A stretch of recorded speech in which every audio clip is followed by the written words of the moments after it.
point of the book. They're more in the background. If you want to find them, they're there, but not. That's not the central story, so I didn't feel like I compromised anything. And so if you read the book and you see the film, you do experience the lack of details. And so one of the things, the third bullet, the family relationship and the teacher relationship, is downplayed a whole lot compared to the book. The book, you see the conversations that he has with the teacher and the family. Like, you see more of him not really being a part of the family apart from the actual film. They're kind of not as much as the main part. The main part in the film is his relationship to Sam and Patrick. And so his quote is also concerning the things that he decided to take out to make the movie PG-13. And so he was basically saying, I can easily leave everything in this book, in the film, some of the really graphic things, and so like the drug use and the alcohol, so on and so forth. But he knows that it's not gonna be PG-13, and so he wanted this film to be able to be viewed by people that were living in the time. And so he wants a 13-year-old to be able to see this film, or a 12-year-old, before they, instead of when they're 17 and they've already experienced this and now they're looking back. And then one of the larger things when you're comparing the book to the film is you see the narration difference. And so Austin talked about it before, but in the book it's a big culmination of letters to this anonymous person, but then in the film it can't be that way. And so Stephen in that same interview talks about in the book, like he says, Sam is great, Patrick is really funny, and like you hear those things and it's like, okay, that's a fact. He thinks Patrick is funny, Patrick's a great guy, Sam is really attractive, he loves Sam. But in the film he has to show these things, and so you see him as a director kind of depicting things in a different way. And even to the second scene that we showed, it was pretty different, even in the book, as to like what really came of like this breakdown that he had, and then the way they depicted it in the film of even like including his sister in it, because that made it a better movie feel, but then also so that you could experience emotions and see things that were going on. And then the last thing, and we're going to talk about this a lot more in a few moments, is the flashback. And so this use of flashback is not in the book. And so in the book he's writing a letter and he can just say, one time my Aunt Helen got me a birthday present, or she was really nice to me.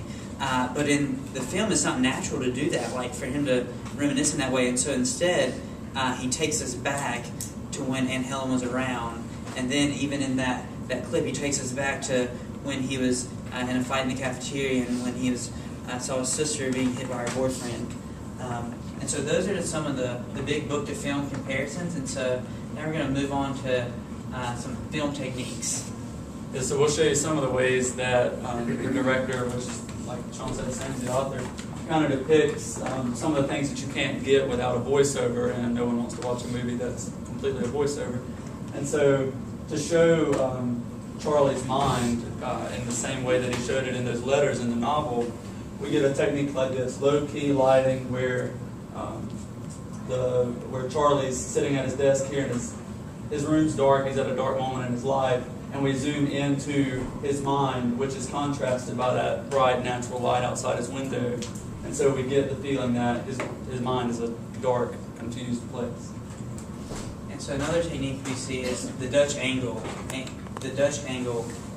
And so it appears to be normal, but the filmmakers are trying to make it seem that he's like distorted. There's something going on that's really heavy right now.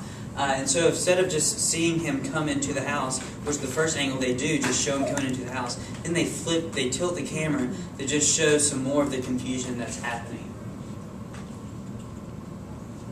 And then film techniques that involve sound. And so if you notice in the clip, in comparison to both clips, the first one when Sam's in it has a more romantic tone that's around, but then when he starts having this heavy turmoil, the music turns to a really somber, slow beat that's going through.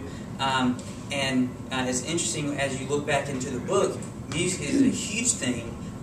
But it's not necessarily a conversation that happens a lot for the film. Instead, Stephen again has to show that show the importance of music in Stephen's life, as opposed to just them having a conversation about it. And then the final technique is flashback. Yeah, and this isn't used in the book. He just kind of writes about remembering things in his letters. But again, you wouldn't want that just through a voiceover or something in the movie. And so the director uses these flashback sequences. And here you can tell it's a flashback just because it looks a little different as far as the lighting. And there's a little vignette around the corner of the frame on the left here showing that it's a flashback. But there, Charlie's in his kitchen in both scenes. And so it connects that flashback to his present situation and how that's really haunting him in the present. And so it just connects for the viewer that that what happened before is still very much a part of who he is today. And so, how does this fit into a classroom? And so this is just like a typical, or an example of what maybe a unit around a person being a wallflower might look like. And so on day one, we're going to go over film techniques and kind of what you look for in a film. Then day two, you would have students practicing finding how to portray it, and maybe even them like going out and looking for it themselves on YouTube, or maybe there's another video source that we use at our school. And then day three, we'll actually start reading the book. And so whatever time that you have allotted for the book is kind of be that space between there and then the next process in teaching the book. And then the last half of the project, or using the book, is we'll split the students into groups, or as they're reading the book, I apologize, they're going to be thinking of like really key events. And so we'll have like an ongoing list somewhere in the back of the room of like really key events. So they've read chapters or letters up until page 50, and so what's some really key events that are really important. And then later they're going to come back together and they're going to divide up the events, and then they're going to, as they watch the movie, they're going to take notes as to how the movie depicts the event that happens, and if it omitted it, then why would the movie omit it? Like what do they think Stephen his reasoning behind that was? And then the final thing was maybe an individual assessment, asking students to just provide a review of what they thought about the movie compared to the book. If it was if Stephen did a good job in both of keeping consistent with the theme, or if he did a poor job. And then I think also just with rereading chapter 4 last night, I think a really good thing about using film is not leaving out the response for students to provide. And so if we think film literacy is like a real thing, then we also need to treat it like a book. And so we want students to be constantly writing about it. And so maybe as we're watching the film 30 minutes a day, we're going to give them time to reflect on it, or just say their reaction, so that they're kind of verbalizing what they're thinking. And so that's perks of being a wallflower. Good job.